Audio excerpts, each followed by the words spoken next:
ಉಡುಪಿ ಜಿಲ್ಲೆಯ ಪಡುಬಿದ್ರಿ ಸಮೀಪ ಚಂಡಮಾರುತಕ್ಕೆ ಸಿಲುಕಿ ದುರಂತಕ್ಕೆ ಈಡಾಗಿ ಪಡುಬಿದ್ರಿಯ ಕಾಡ್ಯಪಟ್ನ ಕಡಲ ತೀರದಲ್ಲಿ ಸುಸ್ಥಿತಿಯಲ್ಲಿ ಇರಿಸಿದಂತಹ ಟಗ್ ಒಳಗಡೆ ಅನಾಮಿಕ ವ್ಯಕ್ತಿಯು ನಡೆದಾಡುವ ಸನ್ನೆಯಿಂದ ಪಡುಬಿದ್ರಿಯ ಯುವಕರಿಬ್ಬರು ಇದೀಗ ಭೀತಿಗೆ ಒಳಗಾಗಿದ್ದಾರೆ.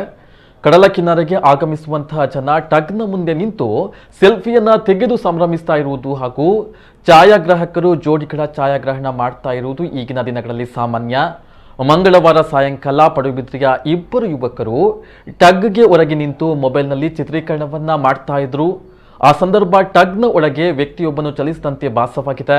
ಅದರಿಂದ ಬೆದರಿದ್ದ ಯುವಕರು ಚಿತ್ರವನ್ನ ತೆಗೆದುಕೊಳ್ಳುತ್ತಾತನ ಬಳಿ ವಿಷಯವನ್ನು ತಿಳಿಸಿದಾಗ ಆತ ಅಲ್ಲಗಳೆದಿದ್ದ. ಮತ್ತೆ ಅನತಿ ದೂರದ ಬಂಡೆಕಲ್ಲಿನಲ್ಲಿ ನಿಂತು ಮತ್ತೊಬ್ಬನ ಚಿತ್ರವನ್ನ ತೆಗೆಯುವಾಗ ಆತನಿಗೂ ಕೂಡ ವ್ಯಕ್ತಿಯೊಬ್ಬ ಟಗ್ನ ಒಳಗಡೆ ಹಾದು ಹೋದ ಹಾಗೆ ಭಾಸವಾಗಿದೆ.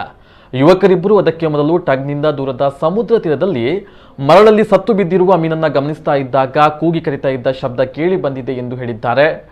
ಟಗ್ ದುರಂತಕ್ಕೆ ಈಡಾದಾಗ 8 ಮಂದಿಯಲ್ಲಿ 3 ನಾಪತ್ತೆಯಾಗಿದ್ದು, ಇಬ್ಬರ ಮೃತದೇಹವು ಕಾರ್ಯಾಚರಣೆಯ ವೇಳೆಗೆ ಪತ್ತೆಯಾಗಿತ್ತು. ಇನ್ನೋರ್ವನ ದೇಹ ಇಲ್ಲಿಯ ತನಕ ಪತ್ತೆಯಾಗಿಲ್ಲ.